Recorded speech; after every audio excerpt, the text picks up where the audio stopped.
Bonjour à toutes et à tous, bienvenue en Ile-de-France. C'est le point de ralliement de tous les acteurs qui innovent en matière de technologie militaire. Le Forum Innovation Défense est ouvert ce jeudi, porte de Versailles, à Paris, un lieu privilégié où les industriels de l'armée échangent, réfléchissent sur les enjeux actuels et les grandes tendances. Justement, à quoi l'armée de demain va-t-elle ressembler? L'Ile-de-France est-elle une véritable pépinière de talents dans ce domaine? On en parle avec Timothée Delem, notre envoyé spécial, dans les toutes prochaines secondes. Nous ouvrirons ensuite notre page culture avec l'une des voix les plus influentes du monde arabe. En 2017, elle devient même la première femme à se produire seule en Arabie Saoudite. La chanteuse Hiba Tawaji sort un disque de toute beauté où elle a immortalisé son passage à l'Olympia. Entretien dans les toutes prochaines minutes. Et enfin, par ici les sorties, Françoise Dargent, rédactrice en chef culture au Figaro, nous donnera ses recommandations pour le week-end. Au programme, une exposition au Musée des Arts Décoratifs et un spectacle équestre sous le chapiteau de la famille Grus.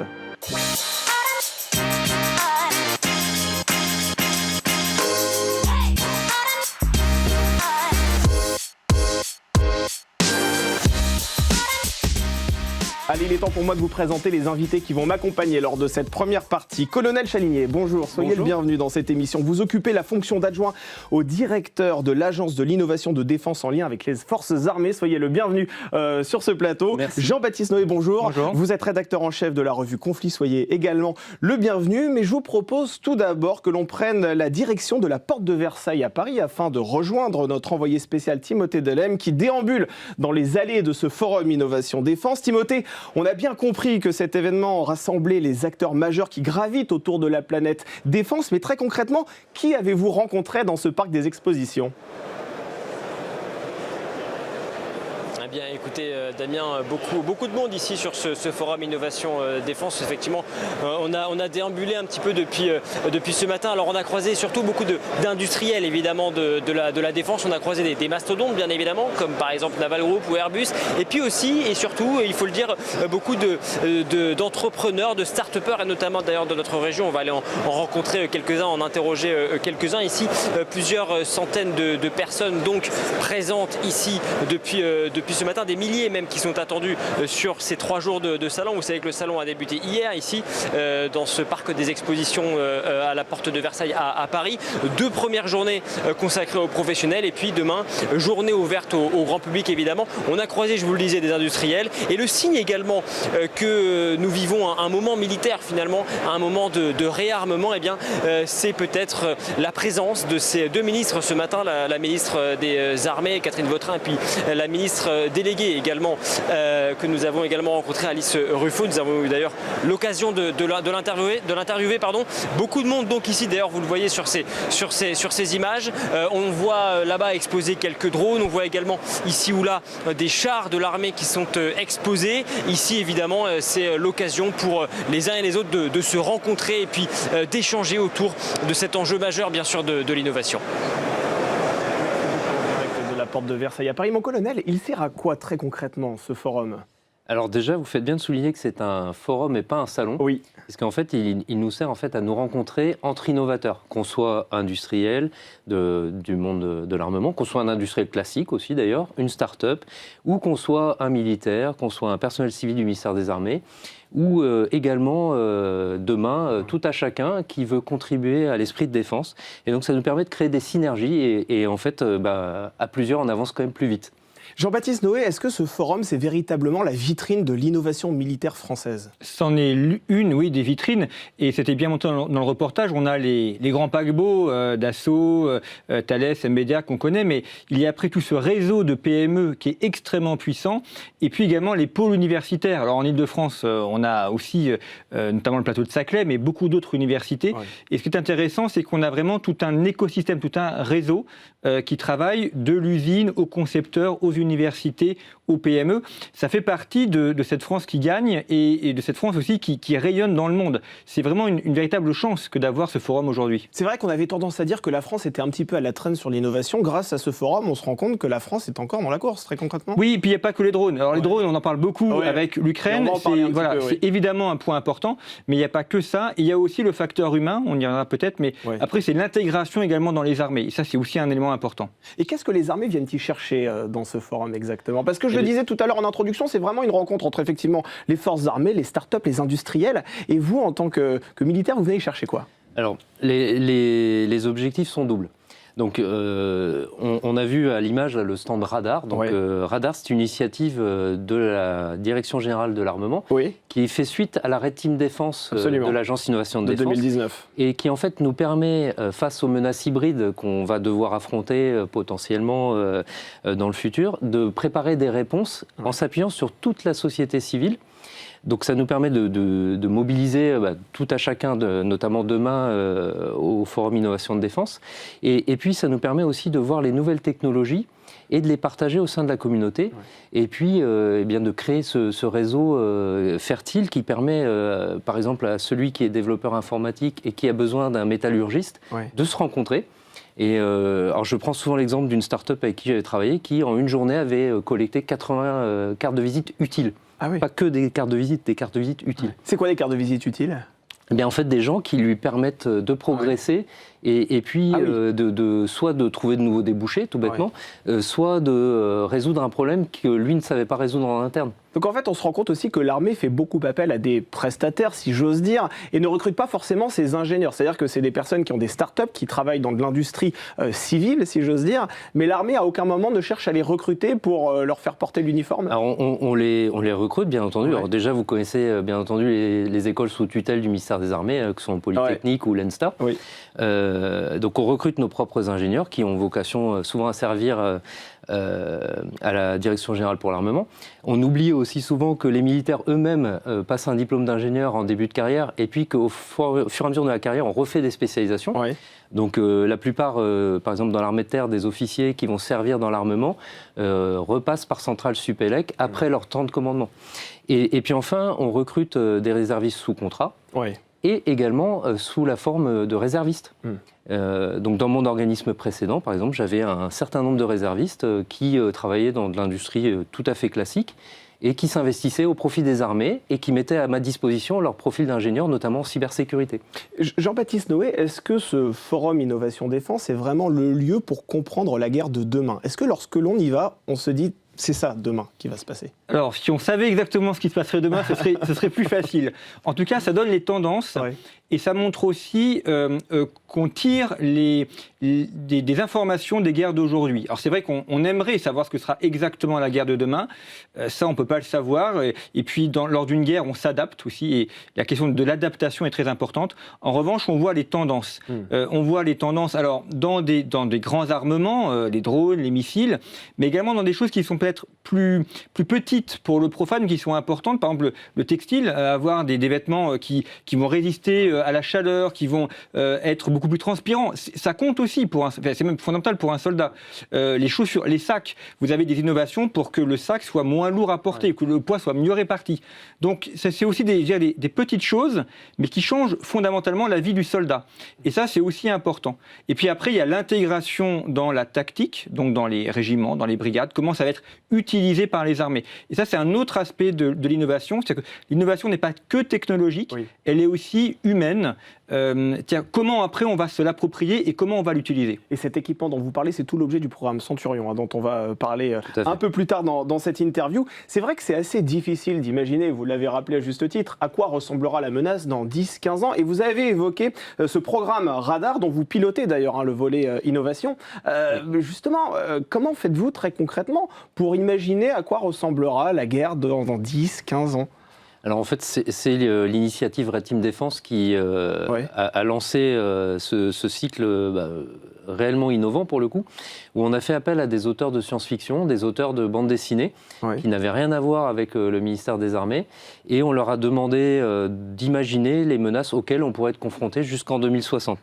Alors pour ne pas que ça dérive trop, on leur a quand même adjoint une équipe bleue. Donc l'équipe rouge représentait les menaces. L'équipe bleue était composée de personnel interne au ministère qui répondait aux menaces et puis qui ont nourri l'équipe rouge au départ.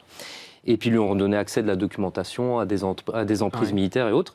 Et on avait aussi, ce qui est très important, l'équipe violette, donc nommée Purple Team, qui était composée de scientifiques et qui s'assurait de la crédibilité quand même des menaces imaginées par la Red Team. De façon à ce que ça n'aille pas un peu trop loin dans la fiction. Voilà, que ça ne soit pas trop fictif. Et de ces réflexions, en fait, qui étaient sur un petit groupe d'auteurs de science-fiction, on s'est rendu compte que les menaces imaginées étaient quand même pertinentes. Ça a orienté des programmes d'armement. Ouais. Donc ces scénarios-là, on ne les a pas publiés, on les a gardés en interne ministère et classifiés. Et ça nous a vraiment donné des pistes pour imaginer nos équipements de demain. Et l'idée de la DGA, ça a été de passer à l'échelle. La Direction Générale de l'Armement, oui. Voilà, la Direction Générale de l'Armement a eu l'idée de passer à l'échelle. C'est-à-dire on avait une initiative, on passe à l'échelle, et là on fait appel en fait à toute la communauté civile française. Donc le premier événement a eu lieu à la Maison de la Radio l'an dernier. Et ça nous permet en fait de réellement appeler à la créativité de chacun. Ce que dit le colonel Chénier est assez incroyable. Je pense que le grand public ne sait pas forcément que des auteurs de science-fiction travaillent sur des scénarios qui pourraient se produire dans la réalité. Quel regard vous portez sur ce genre de méthode ? Les armées, quand on n'est pas dans le monde militaire, on a parfois l'impression que c'est assez figé et que ça ne bouge pas trop. Ouais. En fait, on a un bouillonnement qui est extrêmement important. L'innovation est un élément qui est très important. Le général Schild, qui est l'actuel chef d'état-major de l'armée de terre, insiste énormément sur l'innovation. Et vous avez également des programmes pour que dans chacun des régiments, ils aient une liberté de recherche dans l'innovation, avec des budgets dédiés. Et parfois, ça va être simplement modifier un véhicule, modifier une arme de poing. Mais ça change énormément de choses dans la manière de conduire la guerre. Et l'armée est obligée d'innover, sinon elle est éliminée. Ouais. Et on voit aussi que cette innovation qui se fait au niveau militaire a des répercussions après dans le domaine civil. Oui. Pensons à Internet qu'on utilise tous aujourd'hui, c'est d'abord né dans le monde militaire. Oui. Les radars également, également les transformations du textile développées pendant la Deuxième Guerre mondiale. Donc c'est pas un monde cloisonné, d'un côté l'armée, de l'autre côté le monde civil. Tous les investissements dans le monde militaire se retrouvent après dans l'économie générale et notamment dans l'économie civile. Mon colonel, vous venez de dire que certains scénarios étaient gardés bien secrètement au ministère des Armées, mais malgré tout, est-ce que vous pouvez nous dire quelques scénarios assez effrayant que vous avez pu lire ici ou là? J'ai entendu parler, et dites-moi si je me trompe, je parle sous votre contrôle, mais d'une bactérie qui dévorait du plastique et qui s'échappait et qui faisait des ravages considérables. Donc c'est un scénario que vous pouvez découvrir sur le site internet du programme Radar, ouais. Donc en tapant Radar Défense sur votre moteur de recherche. Et en fait, voulant combattre l'océan de plastique, le fameux 7e continent, ouais. Des chercheurs, fictifs, des chercheurs ouais. développent une bactérie qui mange le plastique et puis elle s'échappe. Elle s'échappe des océans, elle rejoint les continents. Et là, elle dévore le plastique sur tous les continents. Et donc là, les scénaristes ont imaginé en fait toute une société qui vivrait sans plastique. Ah ouais. Et puis également des îlots qui ont réussi à se protéger de la bactérie et ouais. qui, eux, sont entre guillemets les nantis du plastique et qui continuent à pouvoir bénéficier. Et donc il y a toute une dynamique qui se recrée entre ceux qui ont le plastique, ouais. ceux qui ne l'ont plus, et puis ceux qui arrivent à s'en passer avec d'autres technologies. Mais c'est beaucoup plus terrible que ça, parce que nous avons du plastique en nous. Donc si cette bactérie s'échappe, elle nous dévore. Alors, elle pourrait...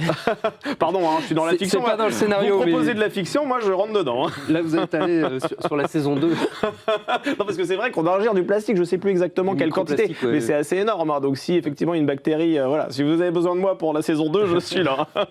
Quelle place l'innovation occupe-t-elle aujourd'hui concrètement dans les armées? Est-ce que c'est vraiment quelque chose... Je crois que c'est 10 milliards d'euros, justement, sur la loi de programmation militaire. C'est un grand montant? Alors, c'est un montant qui n'est jamais assez suffisant, mais c'est déjà un effort considérable. Mais surtout, ce qui est intéressant, c'est que c'est vraiment à toutes les échelles. Ouais. Donc, à l'échelle des régiments, vraiment échelle locale, échelle nationale. Ouais. C'est l'ensemble de l'armée qui réfléchit à l'innovation et qui innove sans arrêt, y compris dans un aspect qui n'est pas technologique, mais qui est dans le commandement, par exemple. Ouais. On parle du commandement par intention, donc donner davantage de liberté au commandement à l'échelle de 5, 6 personnes, 10 personnes lors des guerres. Ça, c'est aussi de l'innovation, l'innovation dans la méthode de commander. Et donc, l'armée, l'innovation est consubstantielle à l'armée. Vous n'innovez pas, vous êtes balayé. Et quelle que soit la guerre de demain, on ne sait pas la guerre de demain, mais en revanche, on sait que si on n'innove pas, on sera vaincu dans la guerre de demain. Ça, c'est une certitude. Et donc, on doit sans arrêt innover et aussi pour être meilleur que les autres. Est-ce que ça veut dire que l'innovation est proportionnelle à l'intensité des conflits qui ensanglantent notamment l'Est de l'Europe, par exemple ? Alors, c'est ce que nous enseigne l'histoire. En fait, les cycles s'accélèrent, d'autant plus cruels qu'est la guerre. Et lorsqu'on regarde les cycles d'innovation dans les pays que vous citiez, on est sur des cycles à 2 ou 3 semaines pour modifier un équipement, pour modifier une manière de combattre. Ouais. En Russie, par exemple, c'est ça, c'est sur les le pays théâtre en général, il s'adapte très très rapidement. C'est le glaive et le bouclier permanent. Alors aujourd'hui, c'est vrai qu'il y a une question qui se pose et que l'on pose beaucoup aujourd'hui dans l'actualité, c'est est-ce que la France est en mesure de répondre à la menace si jamais notre pays devait s'engager dans un conflit. Timothée Delem a posé la question à Alice Ruffo, la ministre déléguée auprès de la ministre des Armées et des Anciens Combattants. Regardez. Alors vous nous avez dit oui, la France évidemment elle se prépare à faire la guerre. Est-ce qu'elle est prête aujourd'hui ? Mais en fait, là, pour l'instant, ce à quoi il faut se préparer, c'est ce qu'a dit le SEMA et ce qu'il y a également dans la revue nationale stratégique, c'est-à-dire à une situation où la conflictualité va augmenter avec la Russie, mais de manière générale dans le monde, on voit bien que la conflictualité augmente et où on peut être au fond testé. Voilà. Et donc, ça veut dire quoi ? Ça veut dire que vouloir faire peur, ça serait inutile, ce serait s'affaiblir. Donc c'est pour ça que quand on vient ici, on voit qu'on a énormément d'énergie et de capacité. Et en même temps, ne pas regarder la réalité en face, ce serait mentir. Oui, on est dans une phase où la menace augmente, on est dans une phase où on est testé très concrètement, à la fois par évidemment l'invasion d'un pays souverain en Europe, mais aussi des tests qu'on voit bien sur le flanc Est. On est en face du Baltic Center, enfin du représentant de la task force qui s'occupe du Baltic Center, le centre baltique, justement à l'OTAN. On voit bien qu'il y a des tests en permanence. Donc il ne faut pas paniquer, on voit les atouts qu'on a, on avance. La LPM a été prise, adoptée dans les temps. Le doublement du budget des armées était essentiel, il a été décidé, il est en cours. Maintenant, il faut continuer sereinement, mais avec beaucoup de détermination. Alors, des atouts, des ingénieurs, de l'innovation. Et effectivement, c'est le cas sur ce forum. Il y a un enjeu quand on parle de la guerre peut-être à venir, c'est celui de la masse. Je discutais tout à l'heure avec quelqu'un qui travaille dans les drones, qui me dit oui, aujourd'hui, on est capable de faire des choses très intéressantes, mais on a encore un enjeu quand même autour de la massification et autour du nombre de drones concrètement. Ce qu'on voit aujourd'hui sur le front ukrainien, c'est que la Russie est capable d'envoyer des centaines de drones d'un coup. Est-ce qu'aujourd'hui la France peut éventuellement être capable de faire la même chose, en tous les cas, de répondre à une telle menace et à potentiellement une telle attaque ? Oui, alors les drones, on en parle effectivement beaucoup en ce moment. Pourquoi ? Parce que vous avez raison, sur le champ de bataille ukrainien, c'est devenu à 75%. Malheureusement, les pertes sont faites par du côté ukrainien aussi, sont très lourdes côté drone. Donc, ce qu'il faut, c'est absolument accélérer d'abord la capacité de l'Ukraine à produire des drones. Et ils sont assez forts. Nous, je voyais tout à l'heure là sur le stand des drones, on a des coopérations d'ailleurs avec des entreprises ukrainiennes parce qu'ils sont très forts technologiquement et ils sont, comme on dit, pardon du jargon, mais enfin combat proven. C'est-à-dire que malheureusement, ils sont au combat. Donc, on a besoin d'avoir aussi ces échanges avec l'Ukraine sur le retour d'expérience. Mais sur votre question, on n'est pas dans la situation de l'Ukraine. La défense de la France, c'est pas la même chose, de la manière dont elle s'organise. Cela dit, on a besoin de drones qui soient testés au combat. C'est pour ça que ce qui est extrêmement intéressant dans la période où on est, c'est premièrement qu'on voit que dans les stands qu'on a, en fait, il y a les armées, les startups, les industriels de la défense qui travaillent ensemble parce que l'innovation va très vite. Vous dites la masse, mais il y a aussi la rapidité et l'agilité et la cohérence avec la globalité de notre modèle d'armée. Il faut tenir tous les bouts. La masse, la cohérence, l'innovation. Parce que ce qu'on voit sur le champ de bataille à l'échelle mondiale aujourd'hui, c'est quand même que celui qui est décisif sur le champ de bataille, c'est celui qui a la capacité d'innovation. Et ça, justement, dans la loi de programmation militaire, on n'a jamais raté le coche d'investir beaucoup sur l'innovation et de garder cet investissement. Et je me permets d'ajouter qu'il nous faut ce budget de la défense parce que c'est justement ce qui permet d'aller plus vite sur les drones, d'aller plus vite sur l'intelligence artificielle, d'aller plus vite sur le quantique, dont on voit que c'est les domaines de la conflictualité. Voilà pour cet entretien enregistré il y a quelques minutes au Forum Innovation Défense. Il était question de drones dans cette interview. Quelle menace cet engin représente-t-il aujourd'hui pour la France ? Est-ce que c'est une menace considérable ? Alors, c'est une menace, c'est aussi une arme qu'on utilise, donc c'est dans les deux cas. En fait, ça va dépendre de la façon dont c'est utilisé. La France ne va pas être envahie par la Russie. En revanche, on a d'autres types de menaces. Par exemple, la surveillance de sites sensibles, centrales nucléaires, ministères, zones militaires. Et là, on voit bien que les drones s'infiltrent. Et donc, il faut arriver à pouvoir les anéantir. Vous avez également tout le trafic maritime. Alors, la marine française, d'ailleurs, a joué un rôle important dans la sécurisation dans les trois d'Ormuz, puisque les bateaux étaient attaqués par les Houthis, par des missiles ou par des drones. Et dans l'innovation, et pour la France, la partie maritime est fondamentale. Et puis vous avez les Outre-mer. Et là aussi, il peut y avoir une menace. C'est quand même aujourd'hui en France, notre frontière est menacée en Guyane, en Nouvelle-Calédonie. Frontière directe par des compétiteurs qui sont directs. Donc là aussi, il faut savoir s'adapter. Et en fait, la question, on parlait de la masse dans le reportage, la masse est importante, mais la vraie question, c'est l'adaptation. C'est-à-dire que ni l'Ukraine ni la Russie ne savaient ce que serait la guerre en 2025. D'ailleurs, ils ne pensaient pas que la guerre aurait lieu encore en 2025. Donc l'enjeu n'est pas de prévoir demain, mais de pouvoir s'adapter lorsque demain arrivera. Et donc, ça suppose une agilité intellectuelle et d'être sans arrêt en éveil. Colonel Chaligné, est-ce que les drones, c'est effectivement aussi, alors excusez-moi pour l'expression qui est peut-être un petit peu sensationnelle, mais la bête noire des armées françaises? C'est vrai que c'est compliqué, vous avez parlé tout à l'heure des sites sensibles, c'est difficile aujourd'hui, on ne va pas utiliser un canon anti-aérien par exemple pour neutraliser un drone, on ne va pas non plus utiliser forcément un système de laser au-dessus d'une ville avec des débris de drones qui pourraient blesser des civils. Est-ce que c'est compliqué aujourd'hui de neutraliser ce type d'engin? Alors, c'est compliqué technologiquement, oui, mais comme le disait mon camarade, là, en fait, on a saisi le sujet depuis un moment. Oui. Donc tout le ministère, hein, c'est-à-dire que c'est vraiment une action, là pour le coup, interarmée, incluant aussi les forces spéciales. Oui. Et donc, en fait, c'est une défense dans la profondeur. Donc vous avez le premier élément, c'est déjà les détecter. Et donc là, via l'Agence de l'innovation de défense notamment, on a investi dans des nouveaux capteurs, dans des nouvelles technologies de radar, parce que ce sont de petits objets très mobiles. Voilà, donc tout ça, c'est fait, et puis c'est fait de manière continue pour capter les nouvelles technologies qui émergent dans le civil. Là, par exemple, on travaille sur des technologies sonores, oui. Avec le bruit spécifique des rotor-stators, des petits drones. Et puis, une fois que vous les avez détectés, reconnus et identifiés, là, il s'agit de les détruire. Et donc là, selon le cas d'usage, c'est-à-dire si vous êtes au-dessus d'une ville, si vous êtes au-dessus de l'eau, si vous êtes au-dessus d'un territoire complètement désert, vous allez avoir une réponse qui va être différenciée, donc en utilisant notamment des canons anti-aériens. Ça peut être le cas. Alors ça peut être le cas, et je vais vous donner un exemple, c'est un projet qui s'appelle Proteus, voilà, et qui a été développé par un commandant de l'armée de terre avec le concours de l'Agence ministérielle d'intelligence artificielle de défense. Il a récupéré en fait des canons anti-aériens qu'on avait encore en stock, qu'on n'utilisait plus, on avait encore des munitions. Et son idée, ça a été de dire, je récupère le canon qui est en stock, je récupère les munitions qu'on a encore en bon nombre, et puis j'adapte un système d'intelligence artificielle dessus qui va m'aider à voir le drone et à le viser. Et donc on assiste l'humain grâce à l'IA pour détruire des drones de petite taille avec un canon anti-aérien qui est un peu daté. Ben voilà, c'est aussi ça l'innovation, c'est récupérer l'ancien pour l'adapter aux menaces d'aujourd'hui. Allez, il est temps pour nous de retourner voir Timothée Delem qui se trouve au Forum Innovation Défense, porte de Versailles à Paris. Timothée, vous êtes avec un entrepreneur francilien qui fabrique des gilets tactiques intelligents dans la Seine-et-Marne. De quoi s'agit-il exactement ? Exactement, Damien, à Chanteloup-en-Brie, ça se passe dans le 77, avec donc Lien Pham qui est le directeur du développement dans cette entreprise, ça s'appelle Werin. Alors c'est vrai qu'on parlait à l'instant d'ailleurs en plateau de l'importance de l'adaptation de nos forces quand on parle des nouveaux enjeux. Là, on est en plein dedans avec donc ce nouveau gilet intelligent. Vous travaillez à équiper ces nouveaux gilets justement pour les rendre intelligents. C'est quoi un gilet intelligent concrètement ?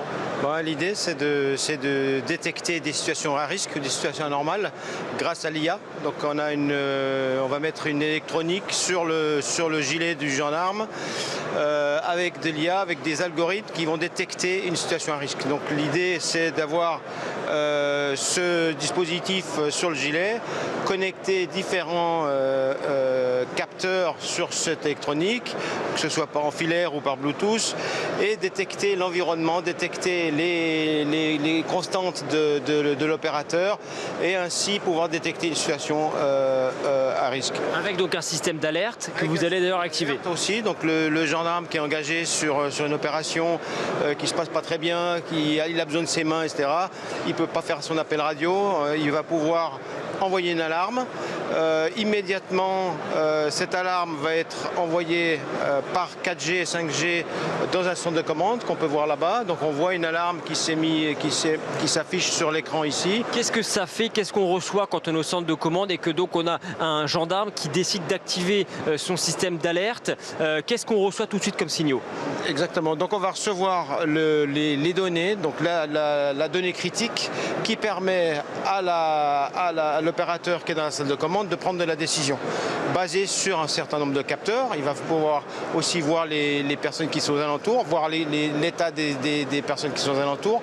Il peut aussi immédiatement donc envoyer du support si c'est nécessaire, s'il le juge utile, en fonction de la donnée qu'il reçoit. Et la donnée, par exemple, qui permet effectivement de repérer le taux de stress, le rythme cardiaque également, la température physiologique, je vois. On a beaucoup de données. En fait, on a un niveau de risque qui va s'afficher et qui permet de prendre la décision. Donc là, typiquement, alors ça c'est le gilet du gendarme, mais typiquement sur le pompier, parce qu'on fait aussi la même chose sur du pompier. Attendez, je vais l'éteindre avant qu'ils envoient des supports. On fait aussi du pompier, donc le sapeur-pompier qui est engagé sur le feu. On va lui détecter le stress thermique, on va lui détecter sa position à l'extérieur comme à l'intérieur. On veut savoir à quel étage il est. On va mesurer la pression de sa bouteille, de son appareil respiratoire. On sait le temps qu'il pourra rester sur le terrain. Et du coup, dans la salle de commande, la personne qui va diriger les opérations, il peut prendre la décision. Il peut prendre la décision basée sur des données qui sont hyper précises. Combien de personnes équipez-vous aujourd'hui avec ce système? Alors aujourd'hui, on équipe quelques travailleurs isolés sur de l'industriel, notamment de la SNCF. En gendarmerie, on n'a pas encore déployé à part de l'expérimentation, donc on a mis pas mal de gilets sur des gendarmes, sur des différentes brigades pour valider les solutions, pour faire des itérations de la solution, pour travailler sur les algorithmes, pour affiner ces algorithmes, pour pas avoir des faux positifs. On déteste les faux positifs en salle de contrôle. Et du coup, c'est pas encore sur le terrain aujourd'hui, à part pour de l'expérimentation. On va en mettre un peu plus l'année prochaine pour tester encore avec la prochaine version. Merci beaucoup, merci pour donc cet exemple. Là, on est au cœur de ce que nous évoquons depuis tout à l'heure en plateau, cette exigence de l'innovation, cette exigence de l'adaptation également. Et c'est donc un bel exemple de ce qu'une entreprise de notre région, ça se passe à Chanteloup-en-Brie dans le 77, est capable de faire aujourd'hui pour équiper peut-être demain nos gendarmes, nos pompiers également, et pour nous permettre évidemment de faire face aux nouvelles menaces. Merci beaucoup Timothée Delem pour cet exemple très concret. Jean-Baptiste Noé, le soldat du futur, c'est ça en fait. C'est quelqu'un de très connecté. Exactement, et puis là on a une très belle démonstration de ce que c'est, et puis de cette technologie qui est au service de choses apparemment simples, mais en fait extrêmement utiles pour le combattant. Et c'est vrai que je voulais parler avec vous de ce projet, le projet Centurion, dont l'objectif est d'accélérer l'innovation pour préparer les futurs équipements du combattant, en réunissant dans la même dynamique les industriels, les ingénieurs aussi de la Direction Générale de l'Armement. On en est où exactement dans ce projet aujourd'hui? Alors c'est un projet qui existe déjà depuis plusieurs années, qui a pour objet effectivement d'imaginer le combattant du futur, le combattant augmenté.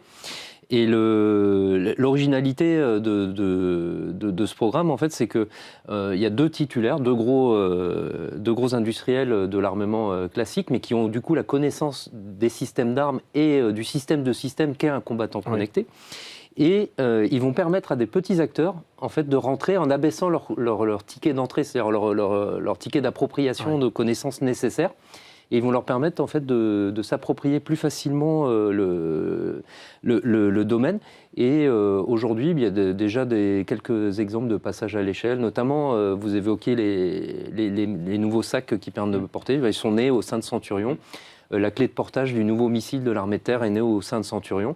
Et donc on a un vrai progrès ergonomique vis-à-vis du combattant. Et puis, effectivement, le combattant est maintenant un homme connecté, donc avec un smartphone qui est inspiré d'Android, avec les mêmes dynamiques, en fait, pour que le soldat retrouve les mêmes usages que dans le civil. On arrive déjà au terme de cette première partie et je voulais terminer vraiment avec ce point qui pourrait peut-être dérouter les téléspectateurs qui pourraient se rendre sur ce forum Innovation Défense ce samedi, puisque ce sera ouvert au grand public. Absolument, ce sont les wargames. Les wargames, c'est quoi exactement, Jean-Baptiste Noé? Ce sont des jeux de guerre, donc un jeu un peu comme un jeu de société. On va reproduire la guerre avec tous ses problèmes, donc une communication interrompue, une tempête de neige. Et le but, c'est très utilisé d'ailleurs à l'école de guerre ou à l'école de guerre-terre, c'est de se préparer à la guerre en jouant pour avoir plein de possibilités, plein d'éléments qui peuvent arriver, d'imprévus, pour que le jour où un soldat, un officier est en conflit, il ait déjà vu des éléments et puisse mieux s'adapter. Donc ça ne prévoit pas la guerre de demain, mais ça favorise l'adaptation. Et ça, c'est vraiment la clé. Et c'est la raison pour laquelle vous pouvez croiser parfois des militaires qui jouent aux cartes dans ce forum Innovation Défense. Tout cela est très sérieux, bien évidemment. Merci beaucoup, Jean-Baptiste Noé. Merci, colonel Chalinier, d'avoir été autour de cette table. On poursuit cette émission avec cette voix qui va vous transporter de Paris à Beyrouth.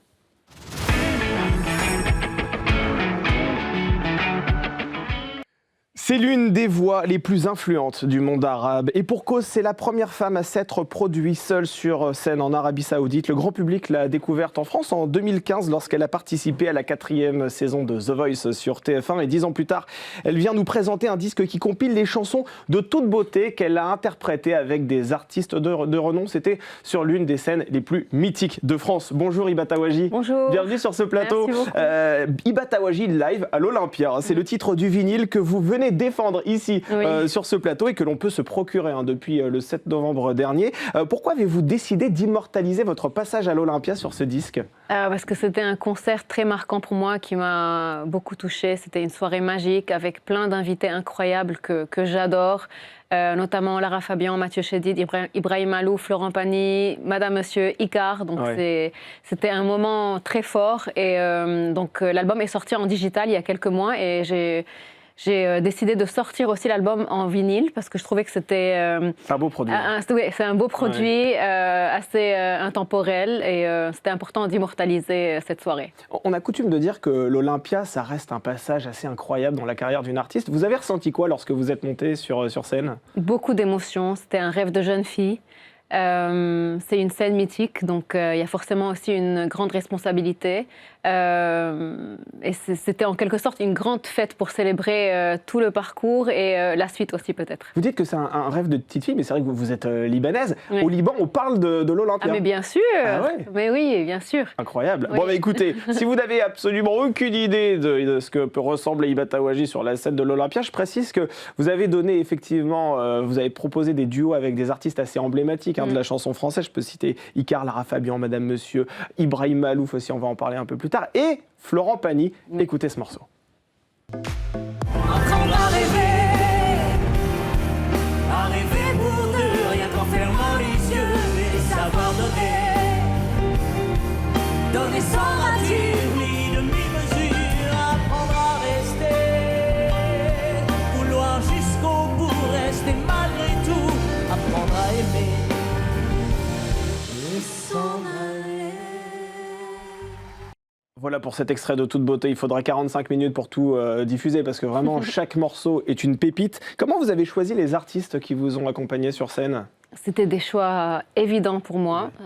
Pour la plupart, ce sont des collaborations et des amis aussi. Mathieu Chédid, c'est aussi notre témoin de mariage à Ibrahim et moi. Oui. C'est la famille, Icare aussi, Florent Pagny, c'est une très belle rencontre via The Voice et un artiste que j'admire énormément. Lara Fabian, une artiste que j'ai longtemps écoutée, qui m'a beaucoup inspirée. Madame Monsieur aussi, des amis, une belle collaboration aussi, donc, et Ibrahim, forcément. C'était plus facile de le convaincre peut-être. Voilà, mon époux qui m'a aussi beaucoup aidé dans les coulisses à monter ce show. Et une chanson que je trouve qui est particulièrement bouleversante, c'est Minli Biertar. C'est une chanson justement qui est une ode à la femme. Quelle résonance cette chanson trouve-t-elle en vous ? Alors c'est une chanson qui fait partie de mon répertoire en arabe. Oui. On me demande souvent de la chanter sur scène, donc c'était important aussi de l'inclure dans ce vinyle. C'est une ode aux femmes, mais c'est aussi une célébration de la femme et un encouragement. Et c'est une chanson qui célèbre la force féminine, la beauté féminine et la force de la femme à rêver, à aimer, à faire des choix, à être complètement libre et autonome. Je ne parle pas couramment arabe, bien évidemment, mais je parle sous votre contrôle. Je veux voler en toute liberté. On ne peut pas mettre les oiseaux en cage. En fait, c'est un appel à l'émancipation des femmes, cette bien chanson sûr, aussi. Oui. C'est exactement ça. Et pourquoi, justement, avez-vous chanté cette chanson en arabe et pas en français ? C'est vrai que vous avez des chansons en français dans ce vinyle, et il y en a d'autres en arabe. Comment vous choisissez les langues des textes que vous interprétez ? C'est un choix assez naturel. Après, j'ai pas encore eu l'occasion de vraiment sortir un album en français, des chansons originales en français. Pour l'instant, c'était des duos ou des reprises. Mais là, je travaille sur mon premier album en français, donc qui va sortir prochainement. J'ai hâte, je suis en pleine création. Et donc, tous les albums que j'ai pu sortir avant, ils étaient pour la plupart en arabe. et les téléspectateurs qui nous regardent vont le constater lorsqu'ils achèteront votre vinyle. Vous partagez un point commun, bien évidemment, avec Icare et Ibrahim Malouf, c'est le Liban. Vous interprétez tous les trois d'ailleurs cette magnifique chanson intitulée Les Cèdres. C'est ça, me semble-t-il, c'est un morceau qui est dédié à ce pays. Elle raconte quoi exactement, cette chanson ? On est tous les trois franco-libanais, donc c'est une chanson qui rend hommage à nos racines, au Liban, mais également aussi à notre amour pour la langue française et un hommage aussi à la France, notre pays qui nous a adoptés, accueillis. Donc c'est un peu le pont entre le Liban et la France. Et est-ce que la chanson, pour la franco-libanaise que vous êtes, c'est une forme d'échappatoire? On sait que c'est un pays qui est en proie à des conflits, à une forme de violence aussi. Est-ce que c'est une façon aussi d'adoucir les mœurs? Bien sûr, c'est un échappatoire, c'est aussi une manière de s'exprimer, de parler de nos frustrations, de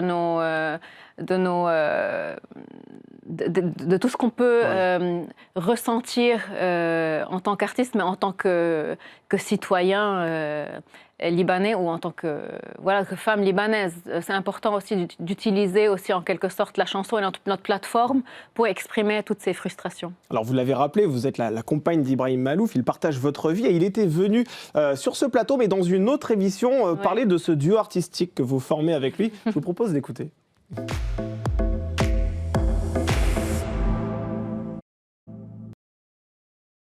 Et heureusement, c'est ça qui est bien. On se fait écouter des choses, on montre des vidéos, des choses, des photos, on partage beaucoup de choses ensemble. Et elle a un avis qui est très aiguisé, très précis, très aiguisé. Elle sait exactement ce qu'elle aime pas ou ce qu'elle aime. Et que vous prenez en considération. Ouais, alors pas systématiquement, d'ailleurs c'est réciproque, moi je donne mon avis aussi, et puis on ne prend pas toujours, mais c'est pas parce qu'on donne notre avis qu'il est bon. Oui, c'est ça, vous avez raison. Mais à la fin, les femmes ont toujours raison, vous savez. Oui, alors ça on peut en parler. Vous avez 3 heures, ça va être la running gag de... Surtout au Liban, non, les Libanaises, non? Alors j'ai appris à dire oui, moi.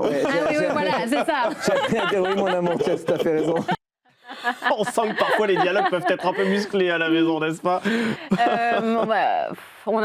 Mais heureusement, parce que ça veut dire qu'il y a un équilibre, qu'on a tous les deux notre place, notre avis, et donc on se respecte. Mais ça parle, comment on fait pour séparer vie privée et vie professionnelle, si j'ose dire? J'imagine que les deux doivent s'entremêler. Ça parle beaucoup de musique à la maison. Oui, parce que c'est de la musique, donc c'est pas comme si on n'est pas... Je pense que forcément la musique, on la vit au quotidien, donc on n'arrive pas vraiment beaucoup à séparer les choses. Et de quelle manière travaillez-vous ensemble? Est-ce que vous me parliez d'un album là sur lequel vous êtes en train de travailler, qui va sortir prochainement? Est-ce que Ibrahim Malouf sera systématiquement dans le circuit d'une manière ou d'une autre?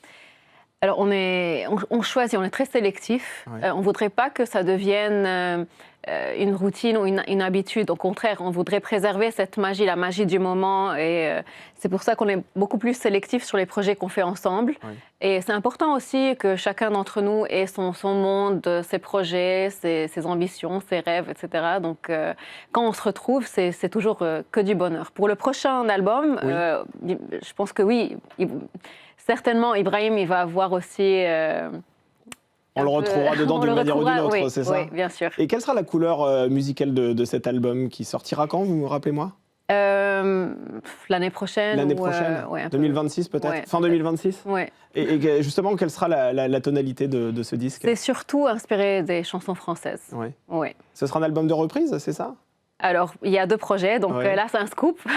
Nous, on est là pour ça, vous savez. Donc, il y a un hommage à la chanson française, mais il y a aussi un album avec des chansons toutes nouvelles. Alors, je disais tout à l'heure en introduction, le grand public vous a connu dans The Voice, dans la 4e saison, c'était en 2015. 2015, absolument, c'était sur TF1. Pour quelles raisons avez-vous participé à cette émission, sachant que vous étiez déjà très connu à l'époque, vous aviez déjà une carrière? Alors, on m'a contacté, c'est le directeur de casting de The Voice qui m'a contacté, qui m'a proposé de participer à l'émission. Bruno Berberès? Oui, Bruno Berberès. Au début, j'ai dit non, c'est pas possible, parce que j'avais déjà sorti des albums dans le monde arabe, j'avais fait des concerts, j'avais un public qui me suivait. Donc pour moi, c'était un énorme risque à prendre. Mais j'ai bien réfléchi. Il m'a un peu... donc j'ai réfléchi et je me suis dit que The Voice, c'est un énorme tremplin pour la France. Et moi, j'ai toujours rêvé de créer avec le public français et francophone le même lien que j'ai pu créer avec le public au Moyen-Orient. et d'être capable aussi de chanter aussi sur des scènes en France. Donc je trouvais que The Voice, c'était aussi la porte qui m'allait peut-être permettre de faire ça. Et du coup, j'ai pris ce risque. Et vous êtes arrivé en demi-finale. Vous étiez dans l'équipe de Mika, je oui. crois. Vous êtes toujours en contact avec lui, non? Ça fait un moment qu'on n'a pas parlé, mais de temps en temps, on s'envoie des petits messages. Vous vous envoyez des petits messages. Allez, une dernière question, parce que je le disais tout à l'heure, vous êtes la première femme qui s'est produite seule sur scène en Arabie Saoudite, c'était en 2017. Vous avez eu le sentiment de participer à un moment historique à ce moment-là? Oui, bien sûr. Pour moi, c'était plus qu'un concert, c'était un message. Et c'était un honneur aussi pour moi de participer à ce pas collectif et cette évolution et ce changement qui continue encore aujourd'hui. Et surtout, pour un message qui touche les femmes, c'était un honneur. Et c'était à quelle occasion? C'était à l'occasion, ça faisait partie de toute l'évolution et du changement culturel que le royaume est en train de témoigner. Eh bien, merci beaucoup, Hiba Tawaji. Je rappelle que vous sortez ce vinyle qui immortalise votre passage à l'Olympia. Hiba Tawaji, live à l'Olympia. Merci d'avoir été sur ce plateau. Merci. Et on termine cette émission avec votre dernière chronique. Par ici, les sorties.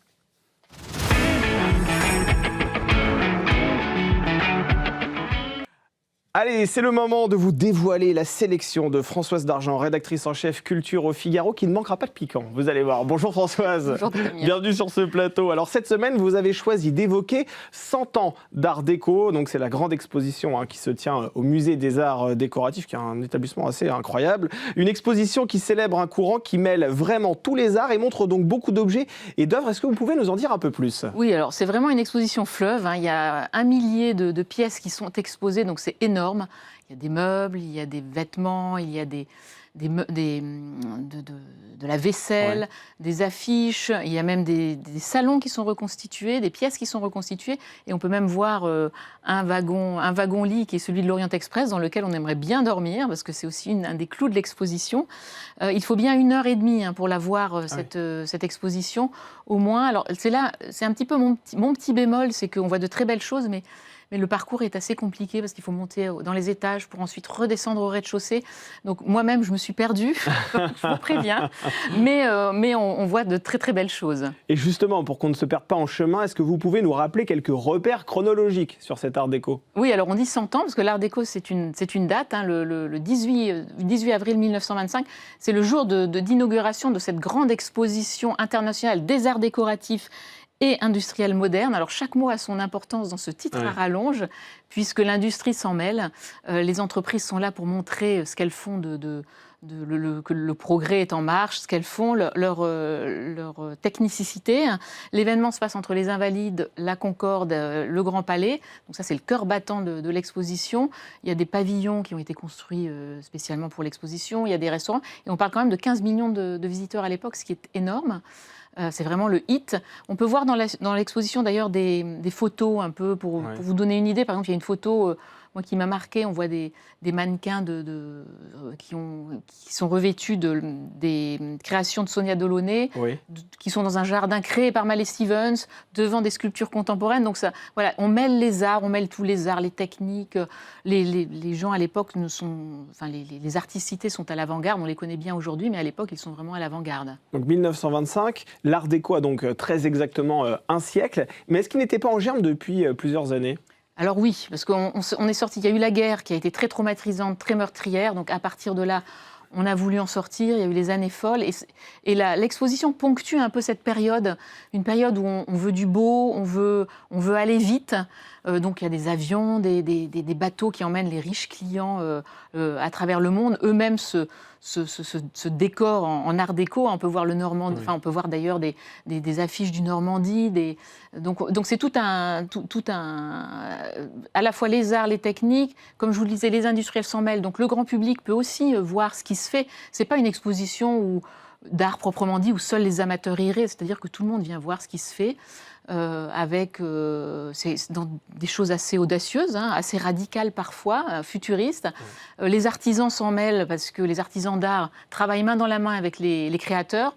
Donc, ils créent des meubles en loupe, avec du galucha, avec du python, avec d'amarante. Donc c'est ça qui émerveille aussi le visiteur d'aujourd'hui qui voit ces objets, ces meubles si raffinés où chaque détail est vraiment pensé. Donc c'est très intéressant pour ça. Alors, parmi les noms qui reviennent souvent, il y a ceux de décorateurs phares de l'époque, hein, Jacques-Émile Ruhlmann, Pierre Charot ou Jean-Michel Franck. Est-ce que vous pouvez nous en dire quelques mots justement sur ces noms que je viens de citer? Oui, alors c'est vraiment les stars de l'exposition.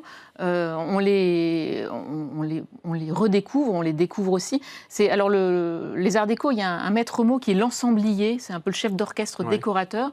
Donc Jacques-Émile Ruhlmann, lui, a transformé l'entreprise familiale de vitrerie et de peinture en grande entreprise de décoration. Donc il a des grandes commandes. On peut voir par exemple pour l'Élysée un gros buffet en chêne, en loupe, en bronze, donc des pièces très imposantes, hein, même presque quelquefois un peu tape à l'œil. Mais il y a différents styles. Par exemple, Jean-Michel Franck, c'est un peu plus modeste. C'est des camailleux de beige très élégants. Il crée aussi, lui, à la demande de clients fortunés. On voit d'ailleurs l'intérieur du mécène Jacques Doucet. Hein. On voit exactement tous les meubles qu'il crée. Charot, c'est la même chose. Il a créé pour le pavillon un bureau, bibliothèque. Voilà, il y a l'éclairage intégré au plafond, les meubles escamotables, tous très beaux. C'est beau et fonctionnel. Donc c'est un peu la définition de l'art déco et qu'on redécouvre à travers cette exposition. Hein. Et ben ça, c'est vraiment l'exposition que vous nous conseillez, qui est à découvrir au Musée des Arts Décoratifs à Paris. C'est jusqu'au 26 avril. Nous changeons maintenant complètement de décor, si vous le voulez bien, avec un spectacle, et je le disais tout à l'heure en introduction, qui va décoiffer, puisque vous nous proposez d'aller voir les Folies Grusses. Rien à voir avec l'art déco. Rien à voir avec l'art déco. Alors là, on est sous chapiteau, hein, donc autour de la fameuse piste avec la sciure et la terre. Donc c'est une création un peu particulière. C'est la 52e création de cette compagnie qui est une famille. C'est aussi la première sans le patriarche Alexis Grus qui est décédé il y a 2 ans. Oui. Donc voilà, les enfants, leur grande force, c'est le spectacle équestre. Hein. C'est effectivement, ils sont à cheval tout le temps, presque tout le temps. Ouais. Là, il faut se renouveler. Donc ils proposent quelque chose de plus musical.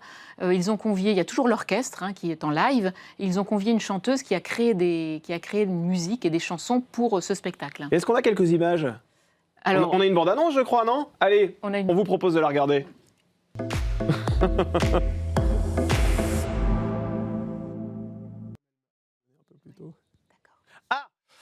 Il n'y a pas de bande-annonce. Il n'y a pas de bande-annonce. Alors, j'avais de l'espoir, vous savez, parce que franchement, vous m'avez donné tellement... Je peux commenter ces images. Vous voyez les chevaux, l'acrobatie, donc tout y est, la sciure y est, sur la piste, voilà, pour accueillir ces chevaux, la voltige, hein, ce sont des numéros très impressionnants.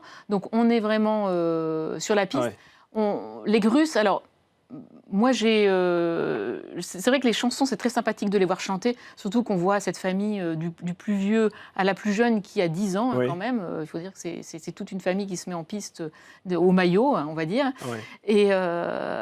Et c'est assez touchant de les voir, c'est sympathique de les voir chanter, mais ce qui fait leur force, c'est quand même le cheval, les numéros à cheval. Et alors cette année, il y a une nouveauté, le dimanche, on peut assister aux répétitions le matin et discuter avec donc la famille Grus. Avec Maud qui dirige la cavalerie. Et pourquoi ils ont décidé d'ouvrir un petit peu leur porte pour montrer un peu ce qu'ils font avec les chevaux, pour montrer combien les chevaux sont choyés chez eux, parce que c'est vraiment des chevaux qui sont magnifiques.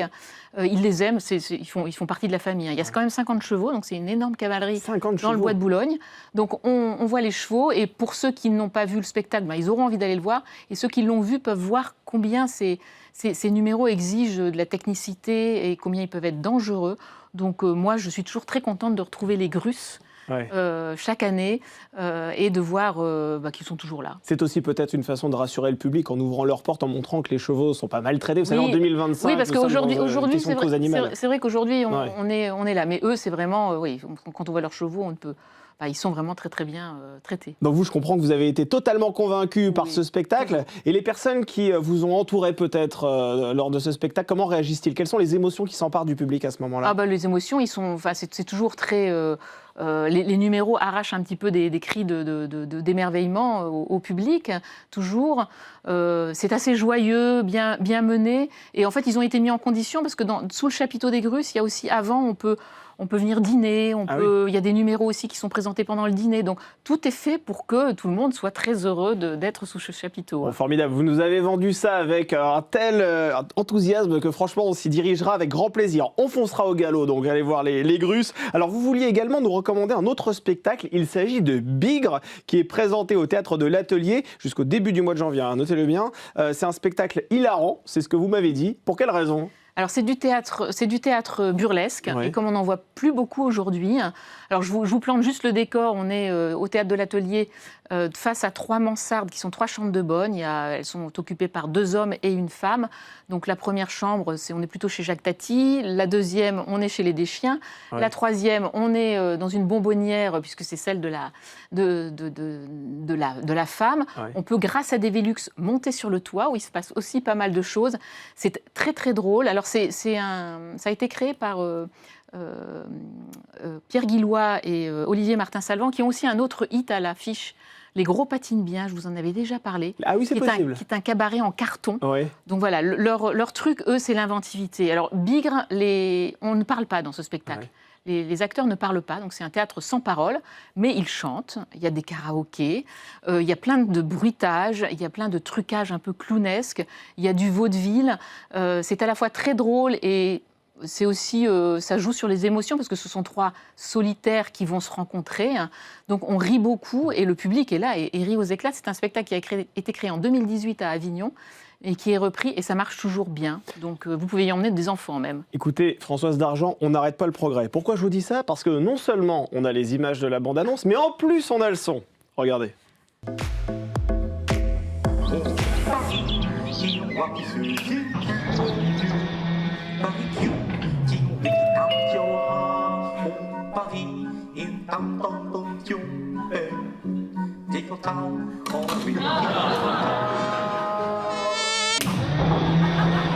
Tu crois pas qu'il serait temps de briser la glace, non ?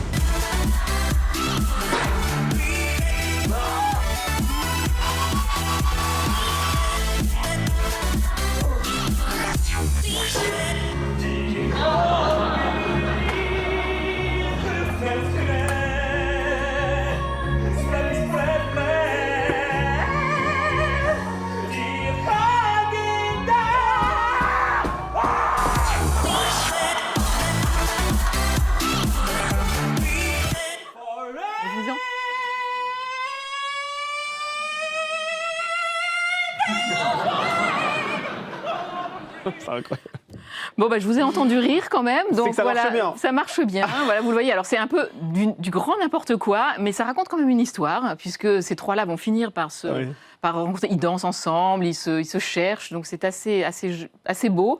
Alors les comédiens changent, il y a une équipe qui tourne parce qu'ils sont sur plusieurs spectacles à la fois. Enfin bon, et puis en plus il faut avoir de l'énergie pour jouer les rôles. C'est survitaminé là, c'est survitaminé. Pendant tout le spectacle, c'est comme ça ? Ils sont un peu comme ça pendant tout le spectacle. À la fin, ils doivent être complètement KO. Oui, et puis surtout il y a une surprise à la fin qui n'est pas piquée des verres, donc jusqu'au bout, même après les applaudissements, ils jouent encore. Mais là, on est vraiment typiquement dans l'humour. Là, il faut se dire qu'on y va, c'est pour rigoler. Il ne faut pas aller chercher autre chose. Ah oui, c'est vraiment pour rigoler.